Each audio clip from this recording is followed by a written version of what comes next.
सर्वधर्म समभाव आणि सर्वांना संवैधानिक मूल्याने समप्रमाणामध्ये लोकशाहीमध्ये एक घटक म्हणून संधी मिळावी यासाठी आमची चळवळ गेल्या अनेक वर्षापासून चालू आहे हे प्रामुख्याने या ठिकाणी मला तुम्हाला सांगायचं आहे। आजची पत्रकार परिषद ही जी आहे तिचं नियोजन करण्याचं कारण असं आहे की या भारत भूमीच्या सार्वभौमत्वामध्ये ख्रिश्चन समाजाने अत्यंत महत्त्वाची भूमिका बजावलेली आहे।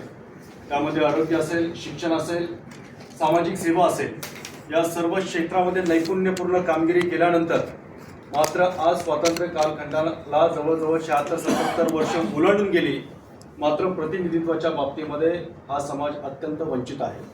मुळात एक महत्त्वाची बातमी म्हणण्यापेक्षा एक इन्फॉर्मेशन मला तुमच्यापुढे ठेवायची आहे की मी आज महाराष्ट्र राज्याच्या संदर्भातला विचार या ठिकाणी मांडणार आहे, ज्यामध्ये 40 लाखापेक्षा जास्त लोकसंख्या आपल्या या ख्रिस्ती समाजाची आहे। 40 लाखाची लोकसंख्या जरी असली तरी त्यातील 85% समाज जो आहे हा सामाजिकदृष्ट्या, आर्थिकदृष्ट्या अत्यंत विवंचनेमध्ये असला आहे। आमचे बेरोजगारीचे प्रश्न आहेत, तरुणांचे प्रश्न आहेत, उद्योजकतेच्या बाबतीमध्ये या समाजामध्ये फारशी तशी हे नाही। अनेक जणांना वाटेल की हा समाज सुटापुटातला आहे आणि सुशिक्षित आणि अत्यंत प्रगल्भ आहे, तर अगदी मी संख्याबळानिशी आपणास सांगू शकतो की तशी परिस्थिती निश्चितच नाही। ती केवळ काही मीडियाने रंगवलेला तो एक प्रकारचा एक पिक्चर आहे, एक प्रकारची ती एक सिरियल आहे।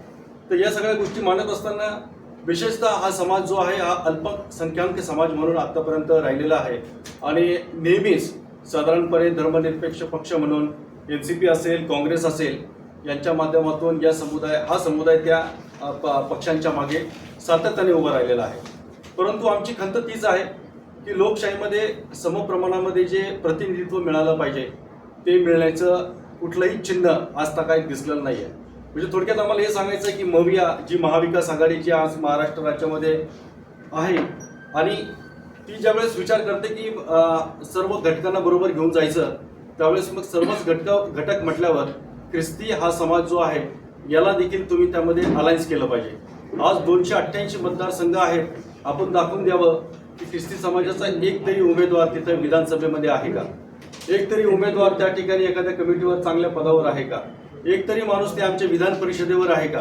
तर या सगळ्या प्रश्नांची उत्तरं तुम्हाला नकारात्मक मिळतील आणि एवढी नकारात्मकता का असावी हा एक मोठा प्रश्न मला मवियाला या ठिकाणी विचारायचा आहे।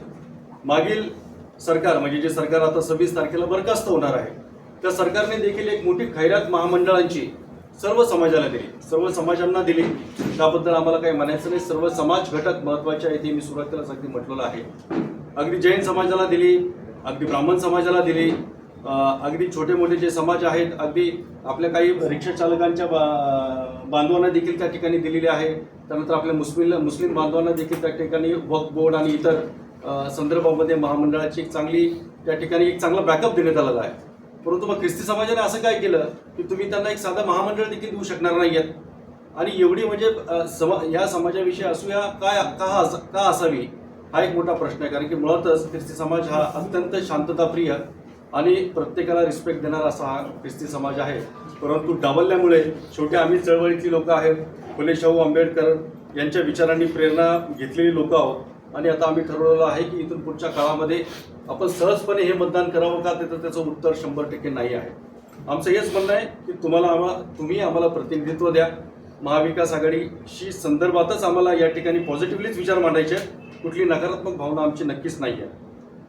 मी सहज सुरुवातीलाच तुम्हाला सांगितलं की बेरोजगारी, दारिद्र्य आणि उद्योजकता या बाबतीमध्ये ख्रिस्ती समाज हा अत्यंत पिछाडलेला आहे आणि पिछाडलेला आहे आणि म्हणूनच हे त्याच्यावर जे काही अन्याय होतात, तरी मध्यंतरी बरंच मणिपूरचं प्रकरण झालं असेल जे की महाराष्ट्राशी किंवा या समाजाशी निगडीत आहे, किंवा धर्मांतरणाचे अनेक प्रश्न त्या ठिकाणी विनाकारण पुढे येतात, ती एक आहे। त्यानंतर आमच्या ज्या शिक्षण संस्था आहेत, ज्या शिक्षण संस्थेमध्ये अनेक चांगले विद्यार्थी शिकून मोठे झालेले आहेत, अशा शिक्षण संस्थांवर हल्ले होतात, आमच्या इन्स्टिट्यूटवर हल्ले होतात, आमचे धर्मगुरू आहेत त्यांना विनाकारण त्यांच्यावर आक्षेप घेतले जातात। तर या सगळ्या ज्या गोष्टी आहेत या गोष्टीचा मी या ठिकाणी निषेध करतोय, कारण की मुळातच हिंदू समाजाप्रमाणेच हा समाज अत्यंत सहिष्णू असा समाज आहे जो सर्वांना प्रेम, दया, क्षमा, शांती या त्रयींवर घेऊन जातो। परंतु आज अशी परिस्थिती निर्माण झालेली आहे की या समाजाचं अस्तित्वच मुळात जणू काही धोक्यात आलेलं आहे, कारण कुठेच कन्सिडरेशन नाही आहे, अगदी कुठेच या समाजाला कुठे तुमच्या चर्चेमध्ये घेतलं जात नाही, कुठल्या निर्णय प्रक्रियेमध्ये या समाजाला त्या ठिकाणी इन्व्हॉल्व केलं जात नाही, मग ही जाणीवपूर्वक एक प्रकारची एक संविधानात्मक गोष्टीला एक तडा कुठेतरी गेलेला आहे असं मला या ठिकाणी निश्चितपणे जाणवत आहे. आणि म्हणून मला एक गोष्ट सातत्याने सांगायची आहे की महाराष्ट्र राज्यामध्ये हा विखुरलेला 40 लाखाचा जो समाज आहे तो येणाऱ्या विधानसभामध्ये खूप चांगल्या प्रकारची निर्णायक भूमिका बजावू शकतो. आम्ही काही मतदारसंघ त्यामध्ये हायलाईट केलेला आहे. त्याच्यामध्ये नगर आहे, श्रीरामपूर आहे, आमची वडगाव शिरी आहे, पुणे कॅन्टोन्मेंट आहे, हडपसर आहे, त्यानंतर तिकडे घाटकोपर आहे, कल्याण आहे, नागपूर आहे, जालना आहे. या सगळ्या भागांमध्ये आणि किंबहुना पिंपरी देखील, पिंपरी चिंचवड या ठिकाणी जे संख्याबळ जे आहे आपल्या या ख्रिस्ती समाजाचं ते अत्यंत महत्त्वपूर्ण निर्णायक असं ठरणारं मतदान निर्माण करणारं संख्याबळ आहे. आणि म्हणून मला या पत्रकार परिषदेच्या माध्यमातून मवियाला आणि त्याच्याशी संबंधित असलेल्या सर्व पक्षांना हे जाणीवपूर्वक सांगायचं आहे की ख्रिस्ती समाज यावेळेस आपल्याबरोबर उभा राहू इच्छितो का, तर उत्तर आहे हो. परंतु त्याच्यासाठी तुम्हाला या समाजाच्या मागण्यांचा विचार करावा लागेल. या समाजाच्या अडचणींचा, समस्यांचा विचार असाच टेकन फॉर ग्रांटेड असं पकडून चालणार नाही. तर आम्हाला देखील विधानसभा मिळावी, तसेच आम्हाला देखील प्रतिनिधित्व मिळावं, जेणेकरून समाजाच्या सगळ्या समस्या ज्या आहेत त्या विधानमंडळापर्यंत पोहोचण्यासाठी आम्हाला त्या ठिकाणी एक चांगलं द्वार त्या ठिकाणी ओपन होईल. यावेळेस आम्ही असं देखील ठरवलेलं आहे की त्यातल्या त्यात मविया जी आहे आणि ज्या ज्या ठिकाणी आम्ही एक महत्त्वाचे मतदारसंघांचा जो उल्लेख केलेला आहे त्या ठिकाणी मवियामधला जो कोणी घटक पक्ष असेल त्याला आपण त्या ठिकाणी जो संधी देईल त्याला त्या ठिकाणी आम्ही महत्त्व देणार आहोत. कारण की एखाद्या ठिकाणी जर विधानसभा आम्हाला त्या ठिकाणी मिळत असेल आणि त्या दृष्टिकोनातून त्या ठिकाणी स्थानिक ठिकाणच्या परिस्थितीनुसार येणाऱ्या येऊ घातलेल्या स्थानिक स्वराज्य संस्थांमध्ये संधी मिळत असेल तर त्या ठिकाणी आपण त्या घटक पक्षांना मवियाच्या आम्ही मदत करणार आहोत असं आमचं ठरलेलं आहे. त्यानंतर महामंडळाच्या बाबतीमध्ये मी थोडासा उल्लेख सुरुवातीच्याच काळामध्ये केला. तर महामंडळ अनेक समाजांना वाटलेलं आहे, मात्र यांना ख्रिस्ती समाजाला आमच्या दिलेलं नाही आहे. तर मदर तेरेसा यांच्या नावाने महामंडळाची मागणी आम्ही गेल्या 15 वर्षापासून केलेली आहे आणि ती मागणी अजूनही प्रलंबित आहे. तर आता तर हे राज्य सरकार बरखास्त झालेलं आणि नवीन राज्य सरकार याच्यामध्ये मवियाने बाजी मारावी अशी आमची नक्कीच इच्छा आहे. तर त्याच्यामध्ये ते ज्यावेळेस या शासनामध्ये येतील, ॲडमिनिस्ट्रेशनमध्ये येतील किंवा सरकारमध्ये येतील तर त्यावेळेस त्यांनी मात्र ह्या महामंडळाचा विचार निश्चितपणे करावा आणि आता येऊ घातलेल्या या विधानसभेमध्ये ख्रिस्ती समाजाला प्रतिनिधित्व मिळावं. त्यातल्या त्यात वडगाव शिरीमधून ख्रिस्ती समाजाचं संख्याबळ हे अत्यंत चांगलं आहे. केवळ निर्णायक नाही आहे तर त्या ठिकाणी आमदार निवडून येऊ शकतो एवढं संख्याबळ त्या ठिकाणी जवळजवळ 41,000 त्या ठिकाणी आपलं संख्याबळ आहे. आणि बरोबरीने आपला अल्पसंख्याक समाज, कारण आम्ही रिजनल ख्रिश्चन सोसायटी ज्यावेळेस गेल्या 8-10 वर्षापासून आज समाजामध्ये कार्य करत असताना आम्ही केवळ काय फक्त समाजापुरतं नियंत्रित असं काम केलेलं नाही आहे. फुले शाहू आंबेडकर या चळवळीला प्राधान्य देऊन आपल्या दलित बांधवांबरोबर, आपल्या मुस्लिम बांधवांबरोबर, आपल्या बहुजन समाजावर सगळ्या प्रकारच्या उपक्रमांमध्ये, आंदोलनांमध्ये, मोर्चांमध्ये सगळ्या याच्यामध्ये आम्ही सहभागी झालेलो आहे. म्हणून आमची वडगाव शिरीच्या ठिकाणी विशेषतः एक चांगली ओळख निर्माण झालेली आहे. त्या ठिकाणी आम्ही कृतीशील काम केलेलं आहे. म्हणून आमची आज एक अग्रणी मागणी या ठिकाणी अशी आहे की वडगाव शिरी मतदारसंघामध्ये आम्हाला त्या ठिकाणी संधी मिळावी. या सगळ्या गोष्टी आपल्यापुढे मांडत असताना मला पुन्हा एकदा आवर्जून सांगायचं आहे की ख्रिस्ती समाज हा अत्यंत शांतताप्रिय असा समाज आहे. आज तो चळवळीमध्ये पुढे आलेला आहे. आपल्या पत्रकार बांधवांना देखील मला आपल्या या पत्रकारितेच्या दृष्टीने एक मागणी करायची आहे की सगळ्यांनी जर आत्मपरीक्षण केलं तर लक्षात येईल की या समाजाला खरंच एकदमच वेगळ्या प्रकारे डावललं गेलेलं आहे आणि हे डावलणं आता इथून पुढच्या काळामध्ये आम्ही निश्चितपणे सहन करणार नाही. आम्ही पण रस्त्यावर उतरून अनेक प्रकारची आंदोलन, चळवळी या गोष्टींमध्ये पुढे आलेलो आहे. परंतु आता ती वेळ नाही. आता काय कन्स्ट्रक्टिव्ह पॉलिटिक्स किंवा त्या बाबतीमध्ये स्टेटमेंट देण्याचं कारण नाही आहे. आता आमचं एवढंच म्हणणं आहे की आम्हाला विधानसभेमध्ये प्रतिनिधित्व मिळावं आणि त्यानंतर महामंडळाच्या संदर्भात देखील मी आपणास बोललेलो आहे. आपण सर्वजण या ठिकाणी उपस्थित झालेला त्याबद्दल मी तुमचे आभार मानतो. त्यानंतर आपण परंतु तत्पूर्वी सर मला एक बोलायचं तर माझ्या समवेत आमच्या कोकणी ख्रिस्त महासभेचे सदस्य सन्माननीय पीटर डिसूजा माझ्या बरोबर बसलेले आहेत. त्यानंतर आमच्या साऊदर्न आणि ख्रिस्टियन कॉन्फरन्सचे अध्यक्ष सन्माननीय फेबियन सॅमसन बसलेले आहेत. त्यानंतर पुणे कोकणी सभेचे अध्यक्ष सागर बारदेसकरजी इथं बसलेले आहेत. माझ्या संघटनेचे सचिव ॲडव्होकेट अंतन कदम या ठिकाणी बसलेले आहेत आणि ॲडव्होकेट लुईस हे देखील ते आमचे सहसचिव आहेत. आपल्या ही मागण्यासाठी तुम्ही महाविकास आघाडीचे नेत्यांना भेटले का? हो, आमच्या सर तीन वेळेस बैठका झालेल्या आहेत. शरद पवार साहेबांबरोबर आमची बैठक झालेली आहे. त्यांना आम्ही इथं तरी मी फक्त वरच्यावर बोललेलो आहे, परंतु मतदारसंघाने आहे, अगदी प्रभागनी आहे, आम्ही सगळे लोकसंख्या आणि त्यावर ते कशा प्रकारे चांगला इम्पॅक्ट देऊ शकतात या सगळ्या गोष्टींची मांडणी आम्ही शरद पवार साहेबांबरोबर केलेली आहे. आणि दुसऱ्या नेत्यांना आणि नाना पटोले साहेबांबरोबर पण आम्ही 3 प्रोग्राम केले. त्या प्रोग्राममधनं सुद्धा म्हणजे लोकसभेच्या वेळेस आम्ही खूप कृतिशीलपणे त्यांच्याबरोबर काम केलेलं आहे. नाना पटोले असतील किंवा शरद पवार साहेब असतील, अगदी 1 to 1 आमच्या चर्चा त्या ठिकाणी झाली. मग त्यांचा ढोबळ मत काय, म्हणजे त्यांनी काय तुम्हाला काय आश्वासन दिलंय, काय सांगितलंय किंवा सरळ नकार दिलाय याबद्दल स्पष्ट करायचं. नाही, नकार वगैरे त्यांनी आम्हाला दिला नाही, परंतु तुमचा विचार करू अशा प्रकारची गोष्ट त्यांच्याकडनं आली होती. स्थानिक स्वराज्य संस्थेच्या बाबतीमध्ये ते म्हणाले होते की निश्चित तुमचा त्या ठिकाणी विचार करण्यात येईल, परंतु विधानसभा आणि विधान परिषदेचं पण आम्ही थोडं चर्चा त्यावेळी केली होती. परंतु आता विधानसभेचा माहोल आहे, तर त्या बाबतीत बोलत असताना मात्र फारसं त्यावर काही असं सकारात्मक उत्तर त्याही वेळेस मिळालेलं नाही. परंतु आश्वासन मात्र दिलं. थोडक्यात ते म्हणजे पॉझिटिव्ह नाही आहेत, पण तुमचे यापुढचे ऍक्शन काय असणार? नाही, मी तेच म्हणालो तुम्हाला की आमची ऍक्शन एवढीच आहे की आमच्या समाजाने आता असं ठरवलेलं आहे, जर प्रतिनिधित्व मिळत नसेल तर मग या येणाऱ्या विधानसभेमध्ये त्यांना मतदान करावं की नाही, तर उत्तर तर असं आहे की आपण त्यापेक्षा नोटाला मतदान देऊया. इकडे मतदान आपलं खर्च करण्यापेक्षा तिथं देऊयात. परंतु आम्ही सकारात्मक लोक आहोत, कारण की आम्ही हिंदुत्ववादी पक्षांना कुठल्याही प्रकारची प्रेरणा मिळेल अशा प्रकारचे बिहेवियर आम्ही मात्र करणार नाही, हे निश्चित आहे. बरेचसे तुम्ही विधानसभा शहर गेलेले तुमच्याकडे कॅन्डिडेट आहे का? कुठे?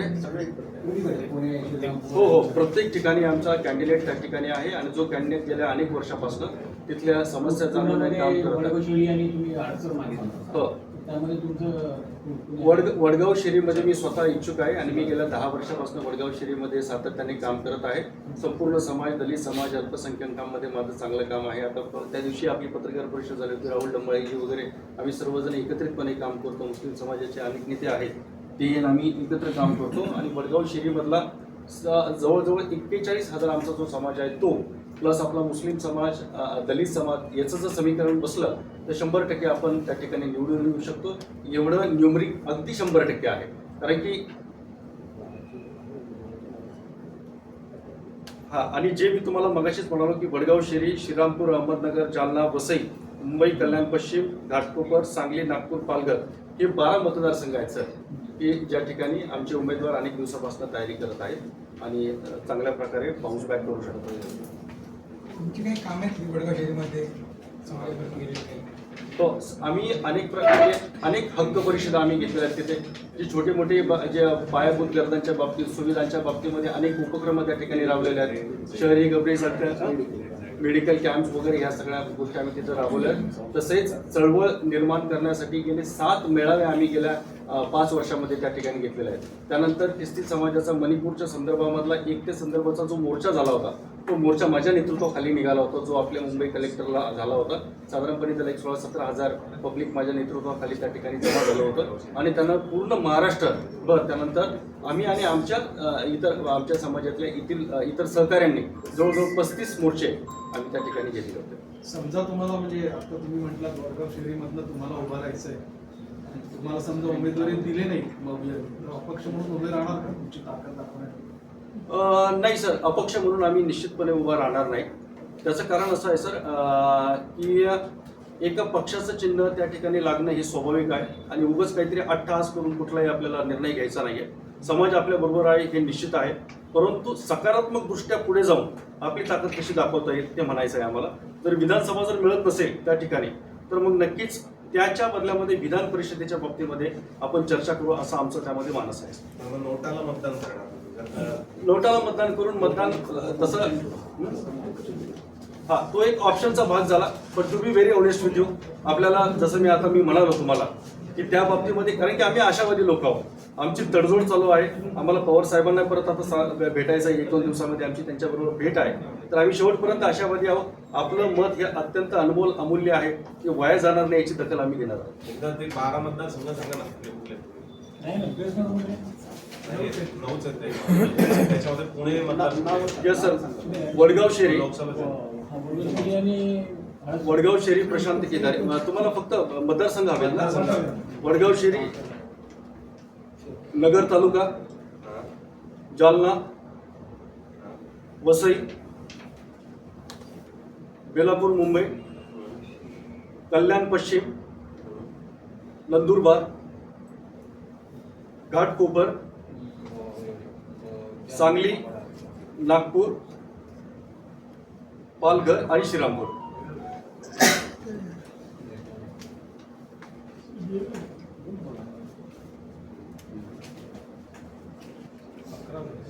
महामंडळासाठी तुम्ही काय काय त्यांनी काय आश्वासन दिलं होतं शरद पवार किंवा नाना पटोले? नाही सर, आश्वासन नाही दिलं. सगळे म्हटलं कारण की आता ते त्यावेळेस पक्षामध्ये नव्हते, त्यामुळं त्यावेळेस तसं ते म्हणाले त्या बाबतीत काही त्यांनी कमिटमेंट दिले नाही. परंतु ज्यावेळेस सत्तेत येऊ त्यावेळेस मात्र त्याची परिपूर्णता करू असं ते त्यांनी त्यावेळेस चर्चा केली होती. पण मग तुमची मागणी मान्य नाही झाली तर नाईलाज असतो महाविकास आघाडीला मतदान करणार का? काय म्हणाले सर?